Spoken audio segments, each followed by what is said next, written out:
Hello. अ, हम पढ़ रहे थे कि स्टमक का क्या फंक्शन है और स्टमक के साथ जो स्मॉल इंटेस्टाइन कनेक्टेड है उसका क्या फंक्शन है। तो अगर हम देखें यहाँ पर, तो जो हमारा स्मॉल इंटेस्टाइन है वो फूड को डाइजेस्ट करने में मदद करता है। हमारे स्मॉल इंटेस्टाइन में पैनक्रियास, लिवर और इंटेस्टाइन के एंजाइम्स रिलीज होते हैं, जिसकी वजह से फूड डाइजेस्ट होता है और स्मॉल इंटेस्टाइन में फूड को एब्जॉर्ब भी कर लिया जाता है। पहली बात हम लिवर के बारे में स्टार्ट करेंगे। लिवर एक केमिकल रिलीज़ करता है जिसे बाइल जूस कहते हैं। बाइल का काम होता है बड़े बड़े फैट को छोटे छोटे फैट मॉलिक्यूल में ब्रेक कर देना। इस प्रोसेस को हम कहते हैं इमल्सिफिकेशन और this is important. Second, pancreas stomach के नीचे होता है, ये भी स्मॉल इंटेस्टाइन में ओपन होता है। पैनक्रिया में तीन एंजाइम है। पहला, ट्रिप्सिन। ट्रिप्सिन का काम है प्रोटीन को अमीनो एसिड में डाइजेस्ट करना। उसके बाद pancreatic lipase. Lipase enzyme fat को ब्रेक करता है into fatty acid and glycerol. Third, pancreatic amylase. Amylase starch को शुगर में ब्रेक करेगा, तो ये हमारा खाना यहाँ पर डाइजेस्ट हो जाएगा बिकॉज ऑफ पैनक्रिया। अगर हम स्मॉल इंटेस्टाइन के बारे में बात करें, तो जिस तरह से हमारे माउथ के अंदर सलाइवरी अमाइलेज था, सलाइवरी अमाइलेज, और हमारे पैनक्रिया के अंदर पैनक्रियाटिक अमाइलेज था, उसी तरह से हमारे स्मॉल इंटेस्टाइन के अंदर इंटेस्टाइनल अमाइलेज होता है। और इंटेस्टाइनल अमाइलेज का काम भी होता है to digest starch into sugar, यानी कि स्टार्च को शुगर में ब्रेक करना। पैनक्रिया में हमारा एक लाइपेज था जो फैट को ब्रेक करता था। उसी तरह से स्मॉल इंटेस्टाइन में भी हमारा एक एंजाइम है इंटेस्टाइनल लाइपेज, जो फैट को ब्रेक करता है into fatty acid and glycerol. और यहाँ पे ट्रिप्सिन था पैनक्रियाज में जो प्रोटीन को ब्रेक करता था। उसी तरह से स्मॉल इंटेस्टाइन में भी हमारे पास प्रोटीएजेस नाम के एंजाइम होते हैं जो प्रोटीन को ब्रेक करते हैं इनटू अमीनो एसिड। उसके अलावा हमारे स्मॉल इंटेस्टाइन में कुछ फिंगर लाइक प्रोजेक्शन होती है जिसे हम विलाई कहते हैं, finger like structure in the small intestine. इसका काम है ग्लूकोज को एब्जॉर्ब करना और अमीनो एसिड को एब्जॉर्ब करना। ये ब्लड में एब्जॉर्ब होते हैं। फैटी एसिड्स यानी जो फैट से बनते हैं, right, they are made fats, ये एब्जॉर्ब होते हैं लैक्टील में। लैक्टील जो होती है वो एक येलोइश कलर का एक लिक्विड होता है हमारी बॉडी में, जो बाद में ब्लड के साथ मिक्स हो जाता है।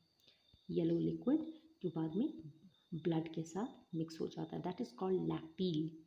तो वहाँ पे फैटी एसिड्स एब्जॉर्ब होते हैं। और विलाय सरफेस एरिया भी इंक्रीज़ करता है हमारे स्मॉल इंटेस्टाइन का, ताकि ज़्यादा से ज़्यादा खाना एब्जॉर्ब हो सके। तो आप ये देख सकते हैं, दिस इज़ अ विलाय। विलाय के अंदर आप देख सकते हैं this is a blood vessel. ये पूरी रेड कलर की ब्लड वेसल है और ये ब्लू कलर की भी ब्लड वेसल है। इस ब्लड वेसल में एब्जॉर्ब होगा sugar and amino acids, directly blood में चला जाएगा, ब्लड इसे पूरी बॉडी में ट्रांसफ़र करेगा। सेंटर में आप यहाँ देख सकते हैं this finger like structure, this is called a lacteal. Lacteal का काम होता है फैटी एसिड और ग्लिसरॉल को एब्जॉर्ब करके ब्लड में मिक्स करना, and this is the structure of villi. अगर हम स्मॉल इंटेस्टाइन के पार्ट्स को डिस्कस करें तो उसके थ्री पार्ट्स होते हैं। You have the duodenum, jejunum and the ileum. ये देखिए, ऊपर वाले हिस्से को ड्यूडेनम कहते हैं, बीच वाले हिस्से को जेजुनम कहते हैं और नीचे वाले हिस्से को इलियम कहते हैं। तो हमारे स्मॉल इंटेस्टाइन के तीन हिस्से होते हैं। स्मॉल इंटेस्टाइन के बाद चलिए आते हैं हम लार्ज इंटेस्टाइन में। लार्ज इंटेस्टाइन यहाँ से शुरू होता है, यहाँ से हमारी स्मॉल इंटेस्टाइन आप देख सकते हैं किस तरह से ऐड हो रही है इधर। और स्मॉल इंटेस्टाइन सबसे पहले ओपन होती है सीकम में। सीकम के बाद ये ऊपर की तरफ ट्रैवल करता है तो हम इसे बोलते हैं असेंडिंग कोलॉन। फिर सीधा होता है तो इसे कहते हैं ट्रांसवर्स कोलॉन। और यहाँ से नीचे की तरफ आता है तो हम इसको कहते हैं डिसेंडिंग कोलॉन। तो बेसिकली लार्ज इंटेस्टाइन का दूसरा नाम है कोलॉन।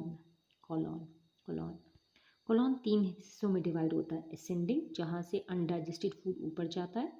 ट्रांसवर्स, जहाँ से वर्ट हॉरिजॉन्टली सीधा जाता है। डिसेंडिंग कोलॉन, जहाँ से नीचे जाता है।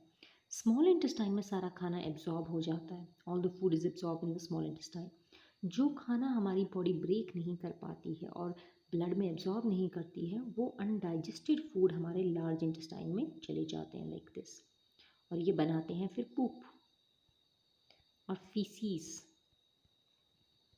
फीसीस और ये फीसीस स्टोर होता है हमारा रेक्टम में। इसको कहते हैं फीसीस और पूप, राइट। आप सुबह सुबह बाथरूम जाते हैं तो सारा का सारा बाहर निकाल देते हैं अपना फीसीस या पूप, तो ये रेक्टम में स्टोर होता है और एनस के थ्रू बाहर निकल जाता है। आप देख सकते हैं कि किस तरह से आपके रेक्टम में बहुत सारा फीसीस स्टोर्ड है, और सुबह मॉर्निंग में आप इसको यहाँ से एनस से बाहर निकाल देंगे, राइट। सो फीसीस क्या होते हैं, they are basically undigested food जिसको हम एब्जॉर्ब नहीं कर पाए। तो अगर लार्ज इंटेस्टाइन का फंक्शन हम समझें तो लार्ज इंटेस्टाइन का सबसे पहला काम है एब्जॉर्ब्स वाटर, फूड नहीं होना चाहिए यहाँ पे, होना चाहिए absorbs water from undigested food, यानी कि अनडाइजेस्टेड फूड से पानी को एब्जॉर्ब करना। दूसरा, लार्ज इंटेस्टाइन 2 वाइटामिन भी प्रोड्यूस करता है, vitamin K which is important for our body. Anus वो होल होता है जहाँ से अनडाइजेस्टेड फूड बाहर निकल जाता है, राइट। स्मॉल इंटेस्टाइन के अगर हम यहाँ पर हमारा डाइजेस्टिव सिस्टम कंप्लीट हो जाता है। कुछ इंटरेस्टिंग बातें कि स्मॉल इंटेस्टाइन घास खाने वाले जानवरों में लंबी होती है, क्योंकि वो जो घास खाती है उसमें सेल्यूलोज नाम का केमिकल होता है जो ब्रेक करने में आसान नहीं होता। कार्निवोर्स यानी मीट खाने वाले जानवरों का स्मॉल इंटेस्टाइन काफ़ी छोटा होता है कि मीट आसानी से डाइजेस्ट हो जाता है।